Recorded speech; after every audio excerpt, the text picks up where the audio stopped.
the curtain moves. สวัสดีค่ะยินดีต้อนรับทุกท่านเข้าสู่สัมมนาออนไลน์ในงาน Subcon Thailand Virtual Edition 2021 ซึ่งเป็นงานแสดงชิ้นส่วนอุตสาหกรรมการผลิตเพื่อการจัดซื้อชิ้นส่วนอุตสาหกรรมและการจับคู่ธุรกิจบนแพลตฟอร์มออนไลน์จัดขึ้นตั้งแต่วันที่ 20 ถึง 27 กันยายน 2564 ท่านสามารถเข้าชมโชว์รูมดิจิทัลได้ตลอด 24 ชั่วโมงตั้งแต่วันที่ 20 ถึง 27 กันยายน และสามารถเข้าร่วมกิจกรรมจับคู่ธุรกิจและสัมมนาต่างๆในวันที่ 21 ถึง 24 กันยายนนี้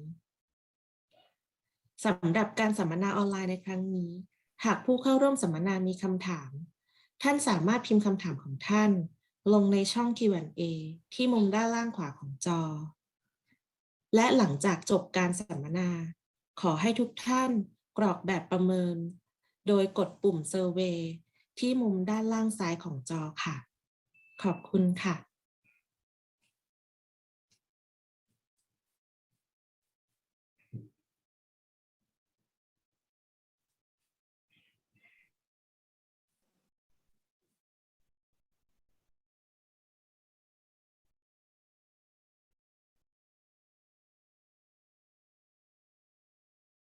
ใช้ได้แล้วนะมันขึ้นเปล่าอ๋อเหรออ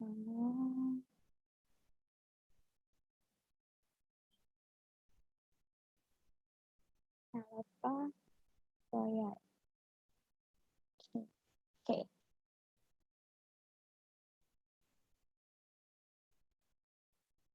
Good morning everyone สวัสดีค่ะ Welcome to Introducing Future Mobility Thailand White Paper organized by TEBA, Thai European Business Association.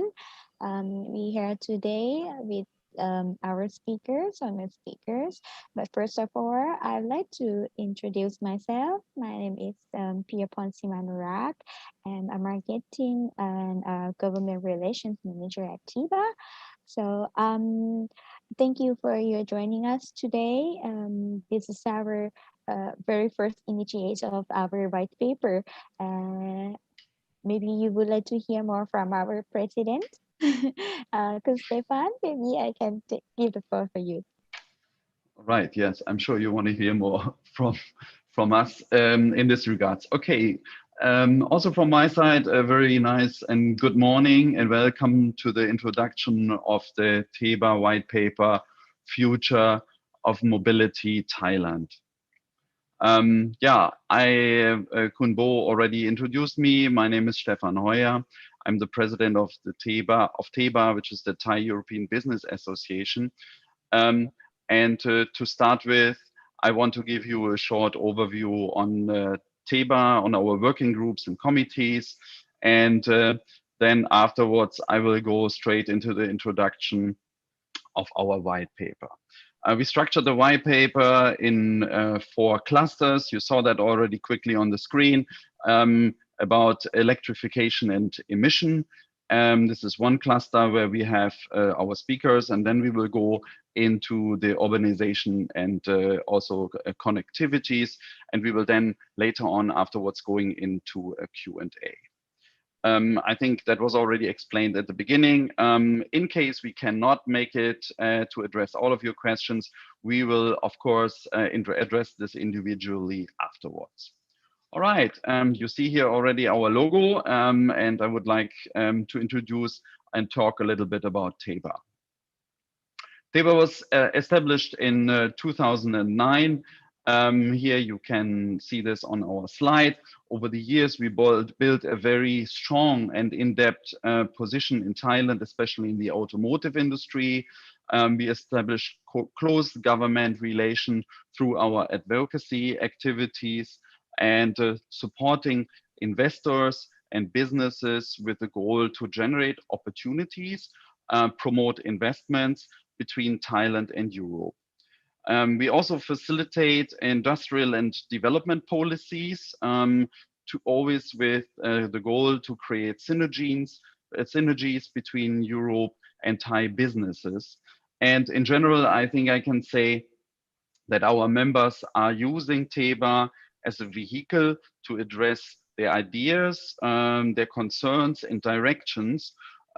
We support the local stakeholders here. I'm talking mainly about government bodies in their policies with technical directions and also benchmarking directions and use cases and applications from Europe.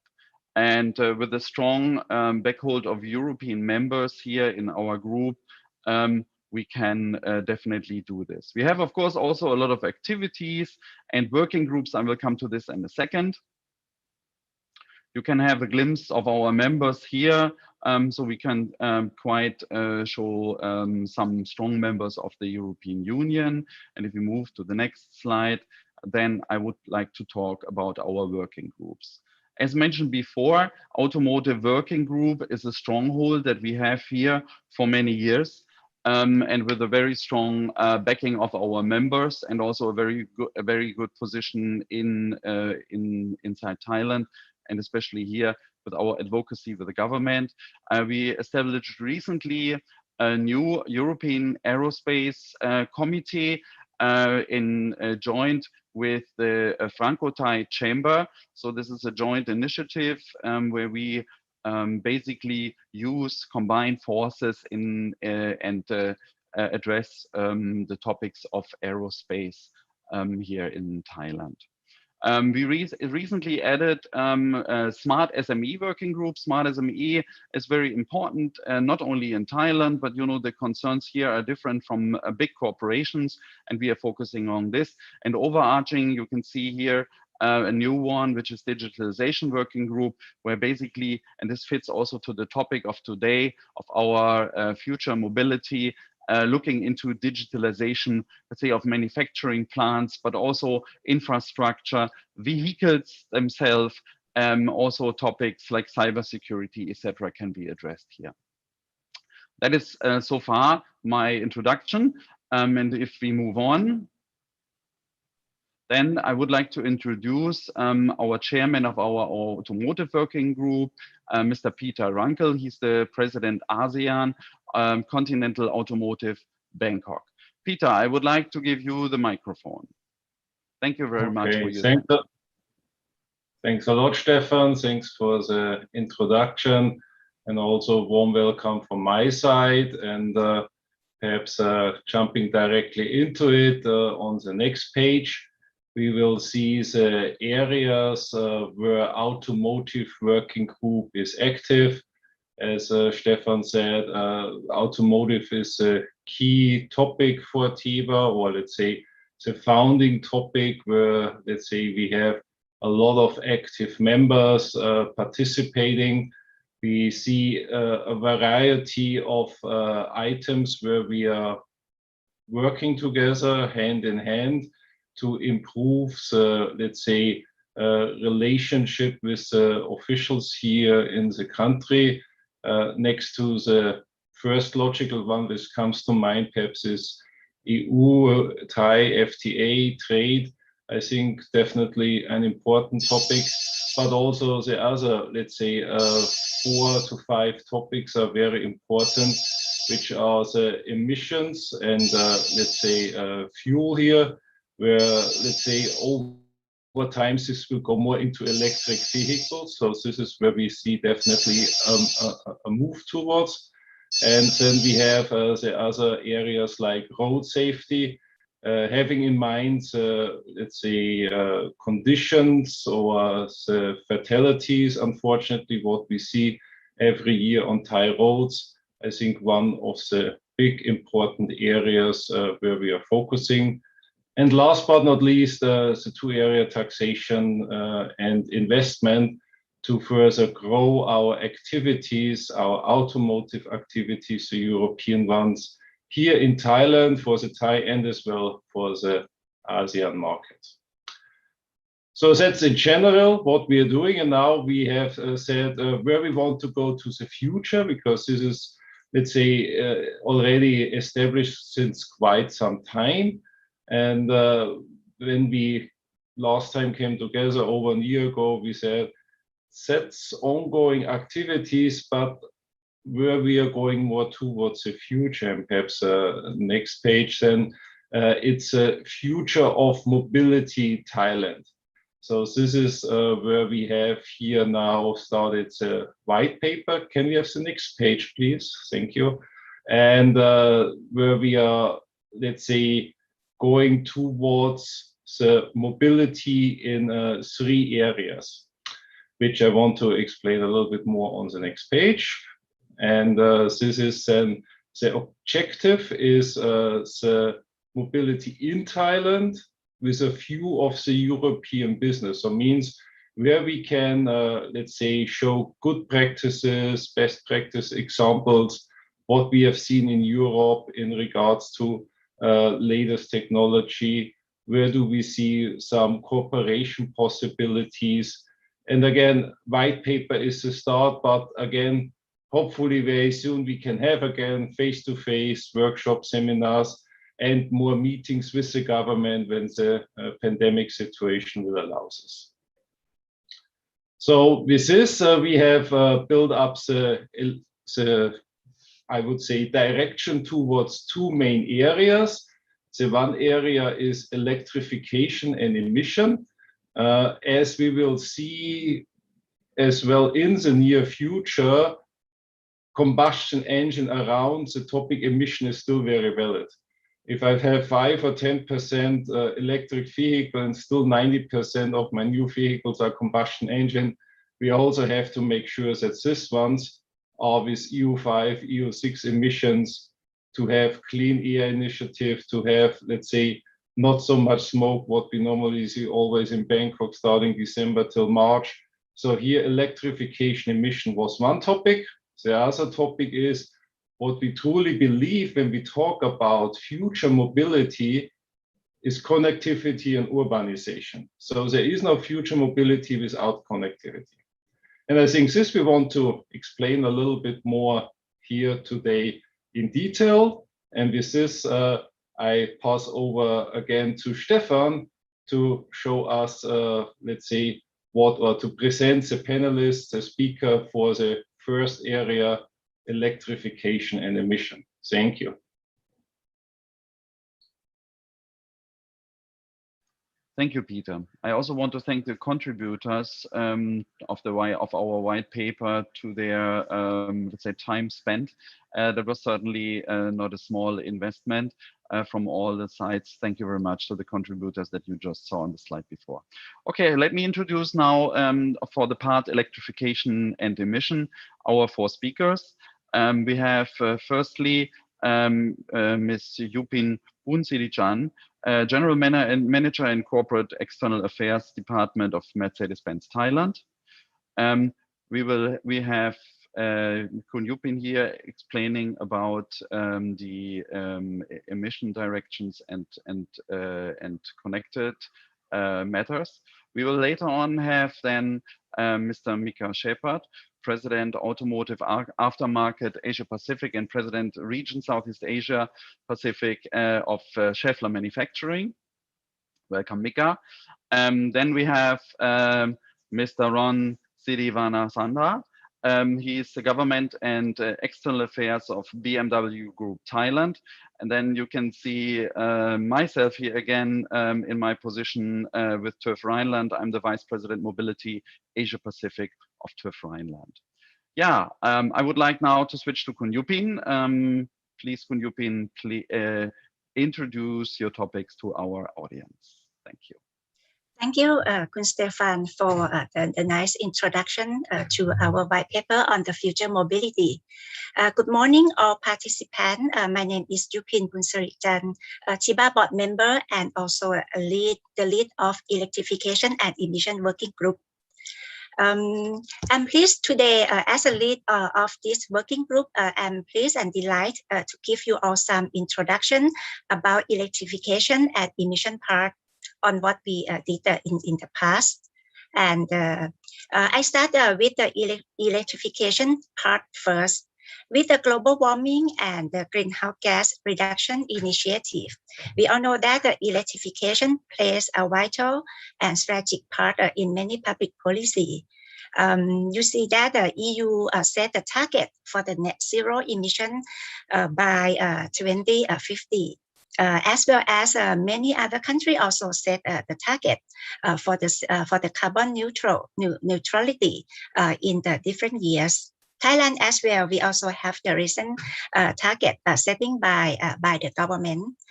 With the global trending, many OEM also set their target for CO2 net zero, and also unfolding new EV product portfolio.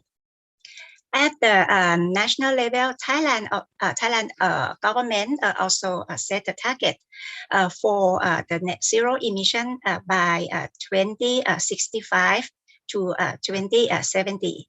And by the National EV Policy Committee, this board, National EV Board, visualized Thailand to become a global production and export base of the ZEV, zero emission vehicle and part.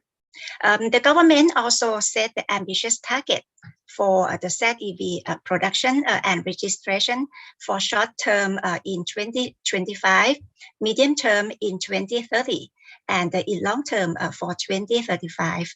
This is quite a clear direction from the government.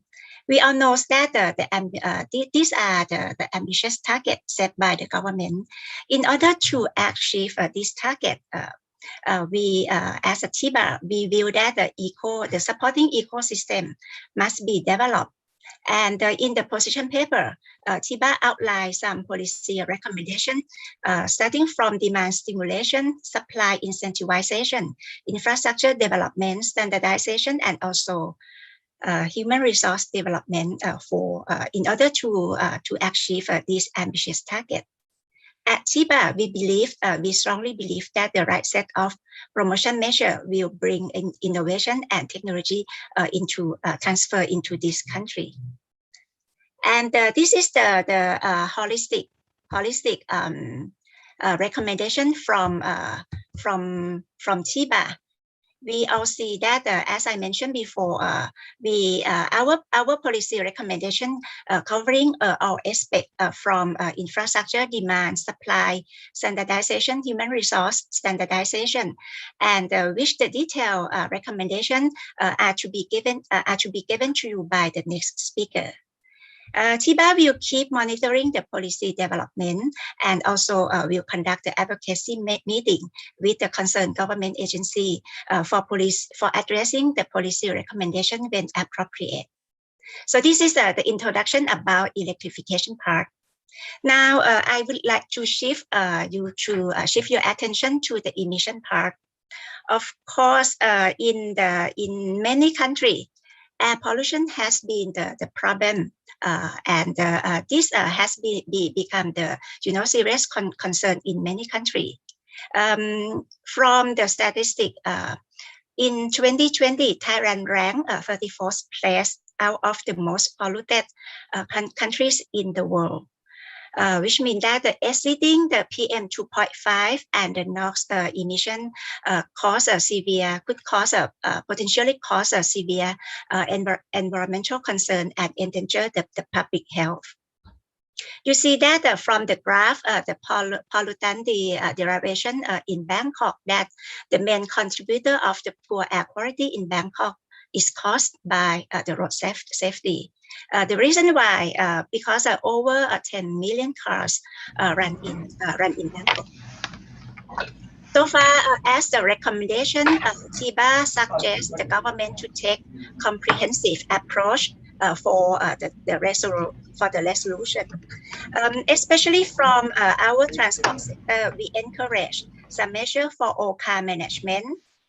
And we also would like to see introduction and implementation plan of the advanced emission standard for both vehicle and fuels. And last but not to restrict the high polluted cars into the city area. So these are, an overview of the emission part that we are doing. Of course, TEBA is willing to share our expertise, and also will be willing to offer technical support to the government agency for policy making and implementation. So I think that's good for an overview introduction about electrification and emission part.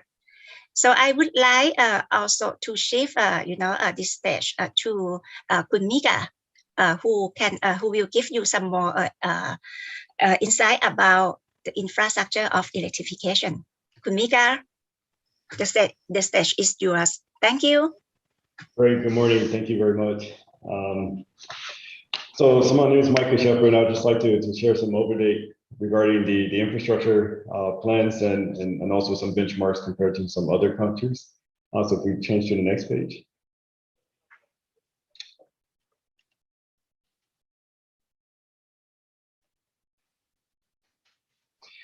Okay, so some of the key points which I'll cover during this session here is regarding the Thailand vision. I think Thailand has a very clear vision when it comes to electric vehicles. But a key important factor for this will be the charging infrastructures, both through the public as well as through the private nature as well. And by doing so, the tax incentives will be one of the key drivers to enable the charging infrastructure to be developed throughout the country. And then there's some other key important topics which would also help to incentivize the infrastructure as well as the charging, especially during non-peak hours and some of those type of points as well. So if we go to the next page. So the infrastructure is really the key point. And one of the research which was done shows that some of the reasons why individuals do not want to buy EV vehicles is due to the long range and driving and charging anxiety. So making sure that they find the infrastructure in order to charge their vehicles and not be stuck on the side of the road with not having power. So to implement this, there's the basic idea is to put this in both public locations, but we also need to have the charging infrastructure also in private locations, whether it be in homes as well as office locations or even shopping centers, for example. If we go to the next page, please. Sorry, can we go back just one page? Yeah. So some of the key measures which have been put in place is if we compare to the other governments, what we have seen is the fact that there has been a clear target for EV and charging stations. So the aspirational target is to have 225 units installed by 2025, and I believe by 2035, 1.2 million units to be set up in total. If we compare this to some other countries like China, which is probably notably one of the largest, or will be one of the largest EV markets, China has, as in 2020, 4.8 million charging stations by 2020. Singapore, the island state, is planning to have 60,000 charging points by 2030. France, for example, is planning one charging station for every 10 electric vehicles. And also the UK is basically planning to have 95% of their motorways within, say, a 20-mile of a charger setup. So I think with the plans Thailand is establishing would also support and be similar to the other countries listed here as well. So I think that a clear approach is having a clear target and a development plan to implement the charging stations, which is communicated to all the key stakeholders in order to set some confidence in the overall mindset of the market. So some of the recommendations which we had is, again, first is to set up the clear roadmap and the target for the public charging stations, so what the government can do. The second point, which we also feel is we need to incentivize and facilitate the installation of charging infrastructure for the private locations. So first, allowing corporate income tax reductions, for example, personal income tax reductions for home charging stations, and as well as reduce custom duties for importing the equipment or the key stations which are required as well. The third point, which we also recommend, is for the requirement for, say, new buildings, whether it be residential or commercials, to have charging stations installed when we go through the development process.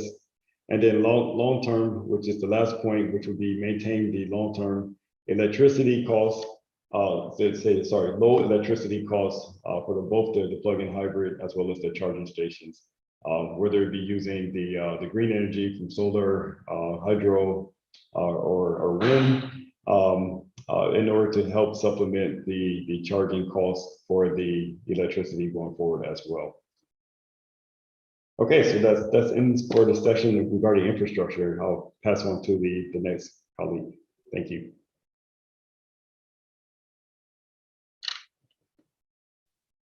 Thank you.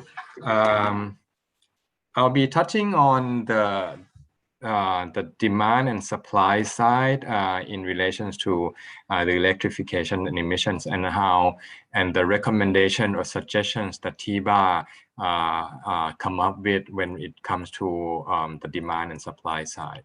Next slide, please. I will start with the supply, but before going to our recommendations,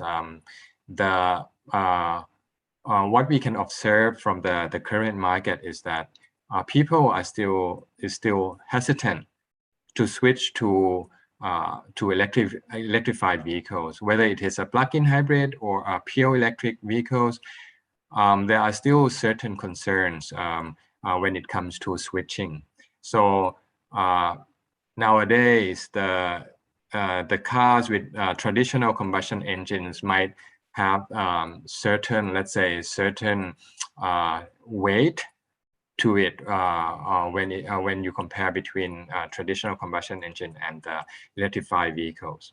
Some of the doubt relates to what we call range anxiety.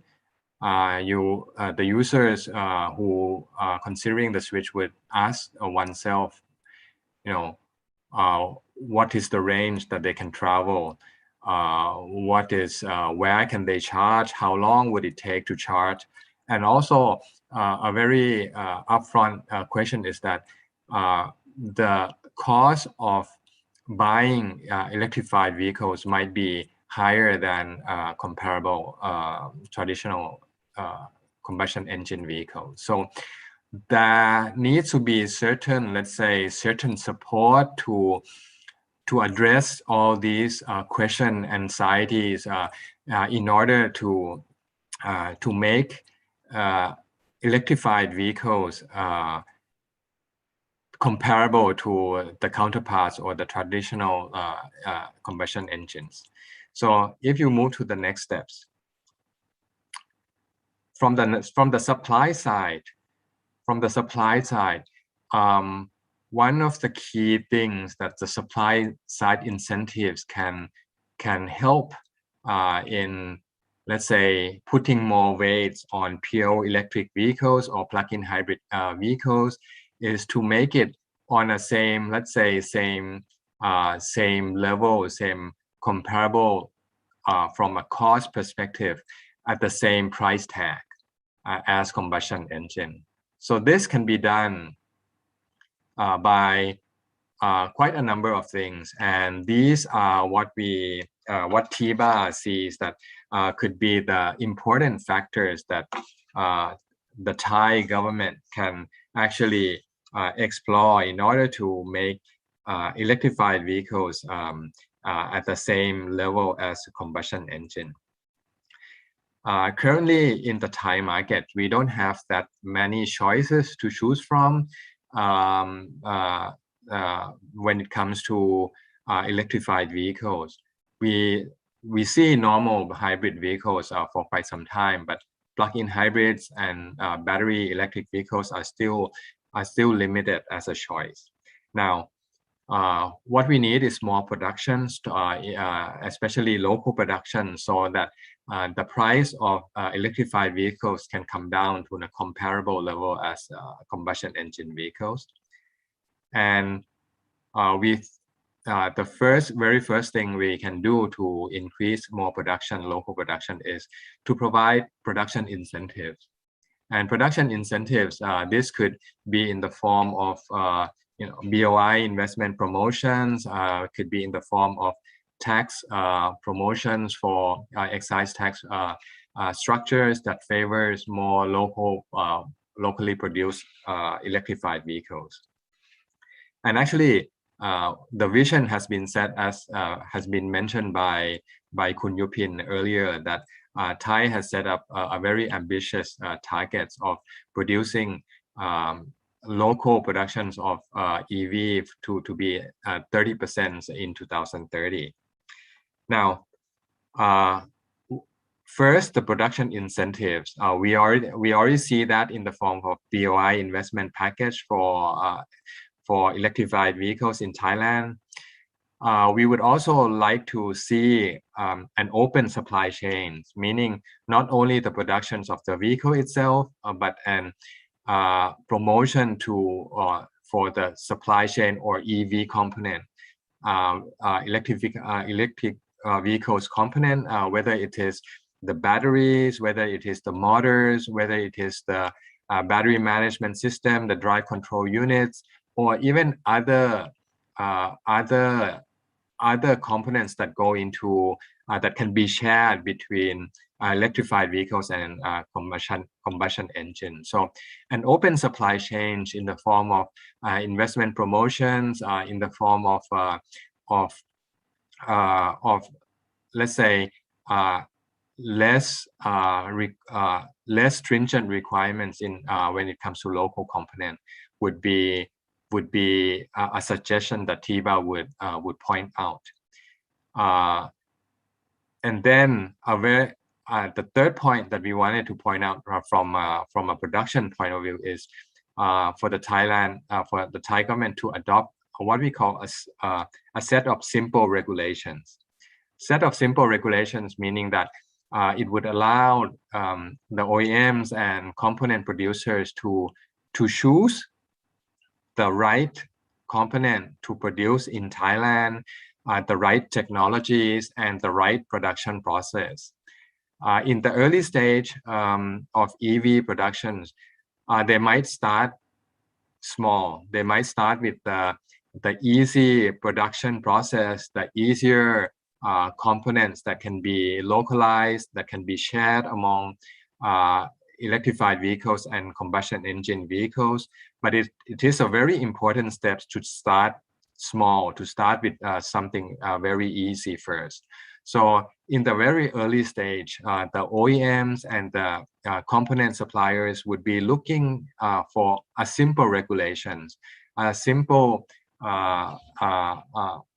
requirements that are not too difficult, so that they can start to produce with something easier first in the early stage. And then when the markets become bigger, when the production capacity becomes bigger, when the demand is bigger, then the local productions of the vehicles as well as the components can be expanded to in a direction toward that the market has determined. So again, what we see at the moment, we see the production incentive in place. We at present, the open supply chain are still something we would like to see from the Thai government, and also the simple regulations would be something that we also would like to encourage the Thai governments to adopt the directions that OEMs can start with something easier first. Now, when you go to the next slide, from a supply side, incentives, the supply incentives can push down, can put more weight on electrified vehicles to be on a comparable level as combustion engine. But if the government wants the weight on the plug-in hybrid electrified vehicles to be more, for people to choose more electrified vehicles than combustion engines, then certain incentives would also be needed for the the customers or for the buyers. From the previous slide, we see that from supply side, we can make the cars cheaper at the same level as their counterparts. But now with demand incentives, we can put more weight and gear the customers to choose electrified vehicles more than combustion engine vehicles. Some of the suggestions that we have pointed out in the white paper is that first, we want to create awareness. We wanted to make those who use electrified vehicles looks cool, that people recognize that they are using electrified vehicles. And one of the measures that we can use to create this awareness is to come up or to create a license plate specifically for electrified vehicles. We see in China, we see in Europe that they started to introduce this EV license plate. They use the color greens to indicate that the car is electrified vehicles, which is a very good step. And with the with the awareness that has been created, not only by license plate, but maybe by other public relation campaigns, it could make the people, the customers wanting to buy more or to choose more electrified vehicles. Then the second point that we wanted to point that we have raised in our white paper is for the government to switch or to change the government fleets as well as buses on the streets to be electrified vehicles, because the government shall lead by example. And lead by example means that the government should be the first to step up and switch everything to electrified vehicles. And that could be easily done by expanding the criteria for government fleets to also kind of give some advantage to electrified vehicles as well as buses. Then the third point that we have pointed out in the white paper is to give tax cut for individuals and companies who are buying electrified vehicles who are switching to electrified vehicles. It could be in the form of a tax refund. It could be in the form of tax deductions in the corporate income tax or personal income tax each year. But it is very important to also provide this kind of tax incentives, monetary incentive for the users. We all know that Thai people like discount, like sales, and like to have this kind of bonuses, a discount. So with this tax incentive or tax cut, tax refund, it could be a very effective tool to increase the demand in the market for electrified vehicles. And last but not least, a non-tax measures or EV special treatment. Besides the financial or monetary bonuses, that could also be non-tax bonuses for electrified vehicle users. This could be in the form of EV parking spot that is reserved for EV. The parking spot can be free. That it would be even better. EV reduced tolls, reduced expressway fee could also be something that could help.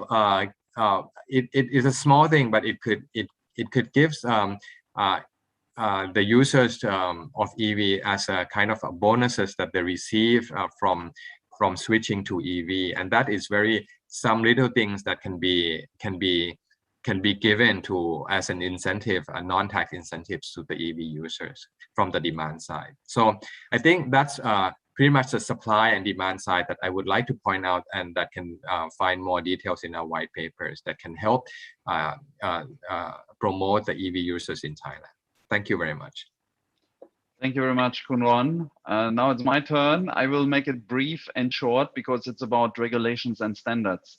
So if you keep in mind that we have more or less Thailand with the aim to become the ASEAN hub for XEV and XEV battery manufacturing, then I think it has a very good chance of getting there. Because of its history, because of its capacities, and also the knowledge. And it also provides, and you can see a screenshot here on the right side.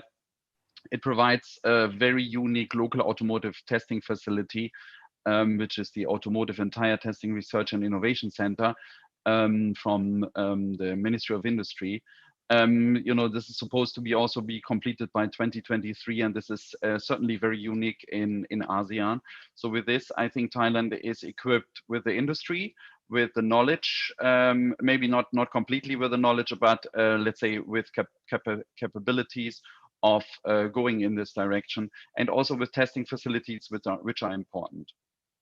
The white paper is all about recommendations and recommendations that we want to give from the TEBA and the member side is certainly with what I said before in mind, that we want to set priority on facilitate the export performance. There are always discussion about importing from other countries and regulations and so on.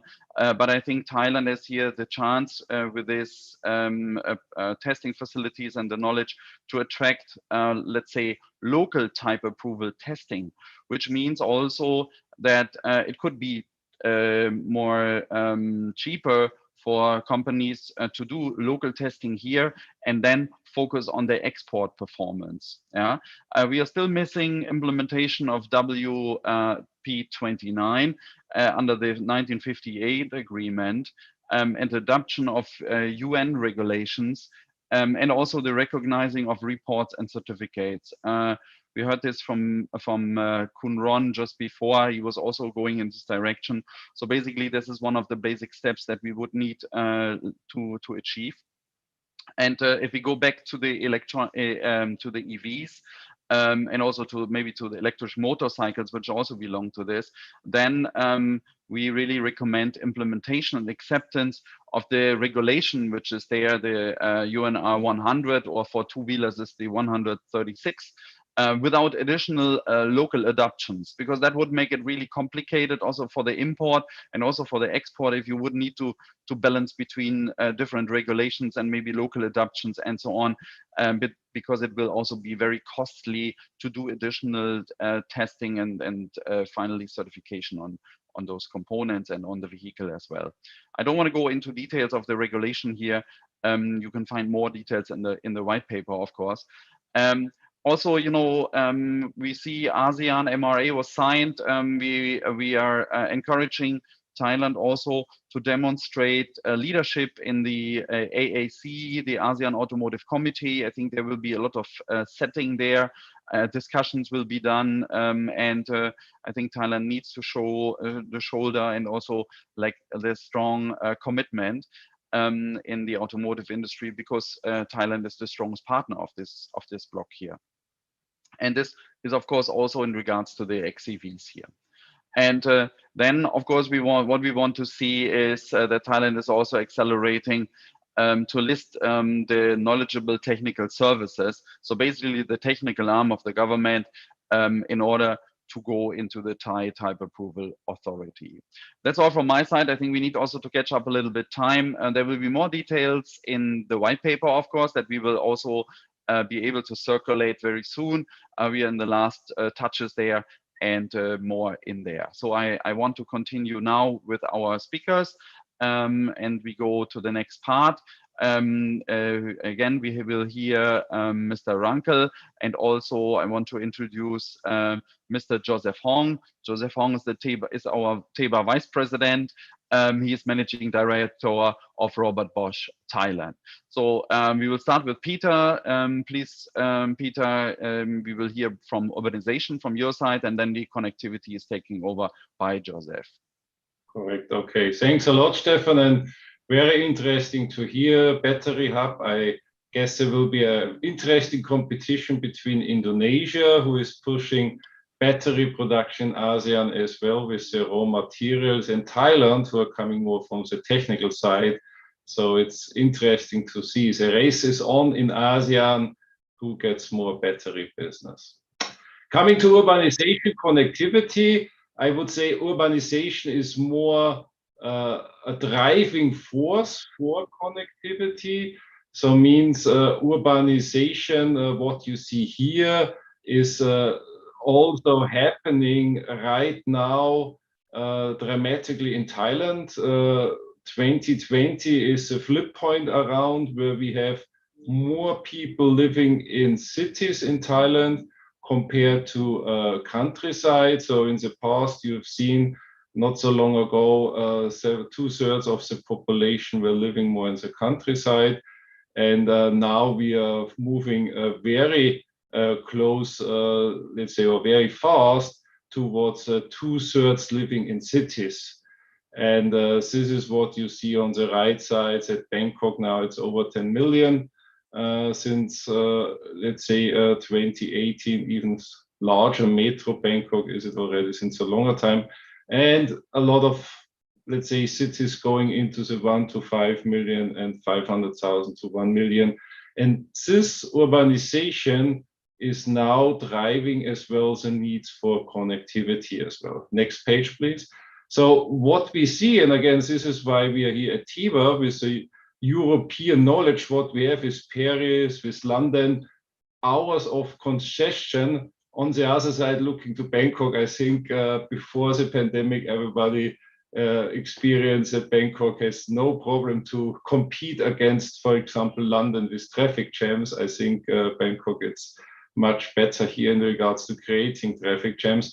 But connectivity is about to avoid this and, let's say, to reduce air pollution. As soon as you, let's say, stand in traffic jams, not moving, you generate pollution without any, let's say, sense behind. And I think this is why, for me, connectivity is super important. And Joseph will tell us more details about connectivity here.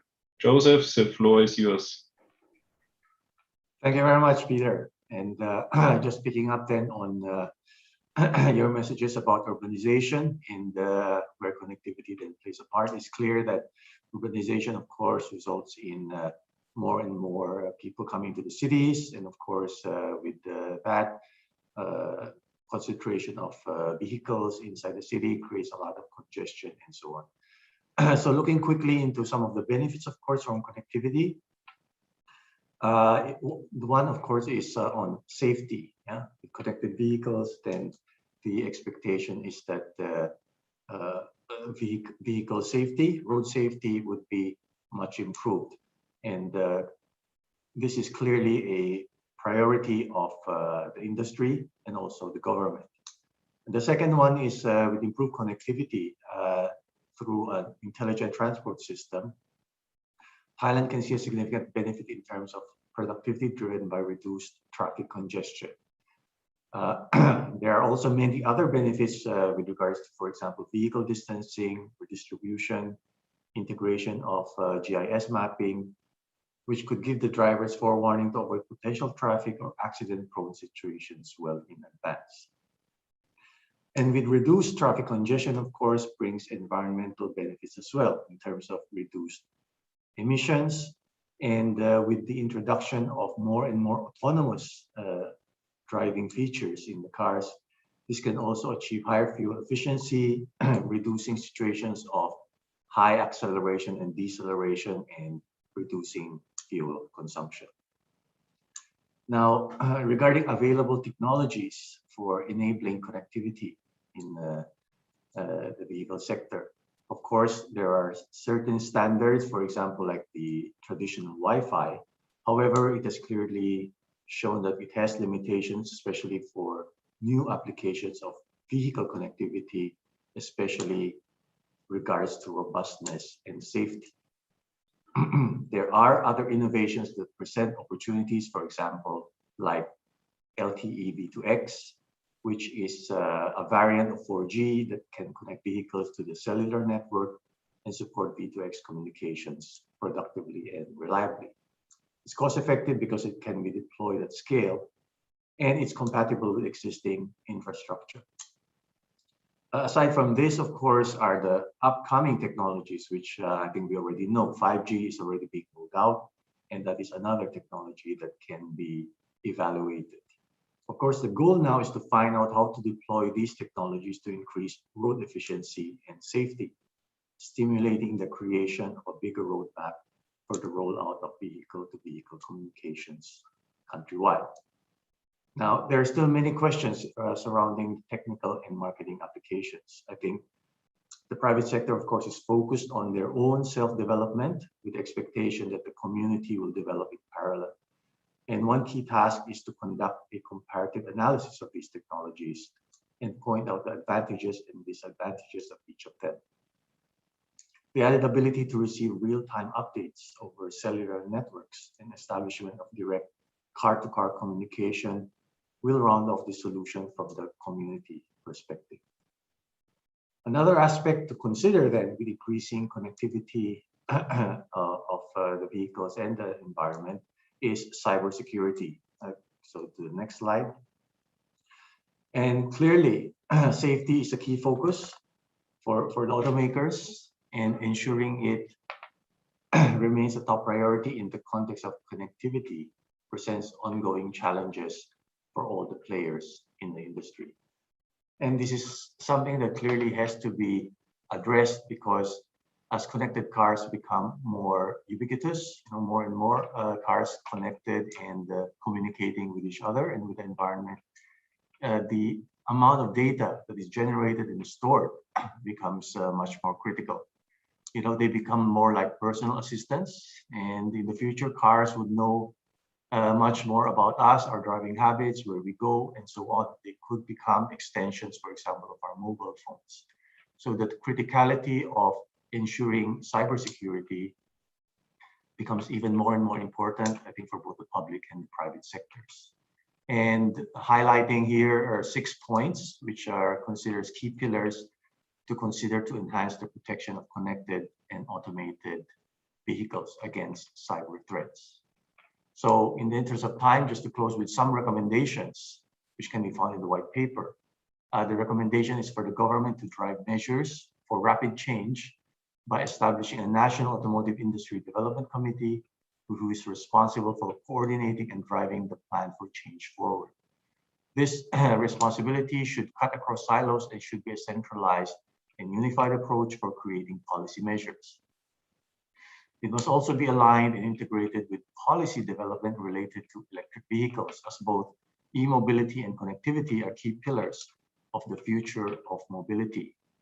And these measures should cover demand and supply side topics, which are detailed in the white paper. So working groups can be established by dividing the efforts and synthesizing results into one cohesive framework for change. And with this, Thailand can continue to be a leading manufacturing base for the mobility of the future to benefiting from the social and economic benefits of the new economy. So with that, thank you very much, and hand it back to you, Stefan. Yes, Joseph, thank you very much. Basically, you made the conclusion already. That's good. I just want to add the last one, a very interesting cybersecurity. Yes, you can imagine we are going sooner or later, maybe a bit later in Thailand, but to a level 3 autonomous vehicles. And then you can imagine how important cybersecurity in general, a safe environment and cybersecurity is for the user of the vehicle and also for the infrastructure. And what kind of challenges the vehicle and as well as also the infrastructure will there be? We don't want to go into legal aspects of this because you will also imagine that then the responsibility will more shift to the OEMs away from the driver. Good, but I think good conclusions already, Joseph. I would like maybe to ask Khun Bo, do we have questions from the audience at the moment? Because I'm not so sure if I can see this. Actually, they were live on YouTube and they have no live questions on our platform. We are using all right. Zoom. Yeah, okay. that's the platform. Then maybe I have the question in the round. Maybe it's a little bit related to our OEM participants. You know, we saw Thailand is having very let's say ambitious figures in terms of production as well as also of usage of XEVs or ZEVs, as we call it, in the next years. There's the year 2025, 2030, 2035. So how do you think? Definitely they're ambitious. How good is, let's say, achievability of this? Maybe we can ask Kun Yupin first. Thank you for your question, Kun Stefan. So we all know that the figures set, the target set by the government is quite challenging. From the next, in the next 5 years, the government set the target for 10% only ZEV production. This is a very challenging. So from my perspective, I think that this could be done, but the government has to do a lot of support at the right time. And at the moment, we know that the government is quite, hardworking, jointly working with also the private sector in order to come up and to accelerate more measure. You know, I heard that maybe some news measure is on the way. And the latest announcement on the excise tax structure is also will be help a lot to shift, the future mobility into Thailand. Yes. Yeah, I think we heard also from our speakers that we need stimulate the supply side as well as also the demand side. So I would be also excited to drive an electric vehicle because there's a lot of fun. Kun Ron mentioned this. Kun Ron, do you would like to add something to Kun Yupin's opinion? Short, please, because we don't have a lot of time left. No, very short. I think the Thai government has a shot of achieving the targets. I think especially if they read our white paper and take some of the recommendations out of our white papers or all of them into implementation. I think it would create a better shot at achieving the visions or target that they set. All right, thank you, Kun Ron. Thank you, Kun Yupin. Yes, of course. This is why we produced this white paper and put a lot of work in it. So it's basically a recommendation. It's a status quo and a recommendation for the future of mobility of Thailand. And certainly this future mobility will be very exciting, not only in Thailand, but it has certainly particular challenges here. But I'm also very confident that somehow the right direction that we are also trying to recommend here will be heard. As I said, the white paper will be available very soon. That we just do the latest touches to the cosmetics on it, and so then of course it will be also available for all our members and for the public. As I'm happy that we distribute it. I think our time is up. I want to ask Kun Bo again if we have other questions from the audience. Actually, it's not on the Zoom platform, Kun Stefan. Okay, so then I would conclude that we were very clear and precise, and I believe also that the audience and our members are eager to have the white paper on their screen or even in their hands. If it's in their hands, you need to print 38 pages. So you can imagine that what we just showed you was just a teaser, just a glimpse out of the entire white paper that we produced. And I would like to thank all contributors again from TEBA for their achievements and for their time spent, but also for the very good discussions that we had on the way to this idea. And I think this white paper will also be a kind of living document because technology will change and also the circumstances will change on the way. Yeah. Kun Bo, you mentioned something? Good. All right. So of course, into the audience, you see the speakers here are all TEBA members. I would of course also be happy if we can win you as a member of TEBA in the near future. I think TEBA is very exciting. You saw also we have a couple of other working groups, not only automotive, but if you're in automotive, definitely we are your address. If you're not in automotive and we could let's say see your interest in the other working groups that we are building up, especially I think the SME is very exciting, then I would be happy also that you join us there. Please contact us. We are very reachable in that regards, and I would like to thank the speakers today and also the organizers, Kunbo, and we for everything that they put into this. You can see we have also a promotion at the moment. So if you're really, let's say, a fast runner, then you can join very soon. And there is a 20% special discount on the membership. But so far from my side, so far from our side, thank you very much for joining our Future Mobility Thailand white paper introduction, and have a great day and a great week. Thank you. Thank you. Bye-bye. Thank you, all speakers, and thank you, the audience. We hope to see you soon in the next round of the webinar or actual activity. And thank you, Intermash, for super challenge platform for us as well. Thank you. Kunal, maybe Thank you you. wanna take the floor? Thank you. Bye-bye. Thank you.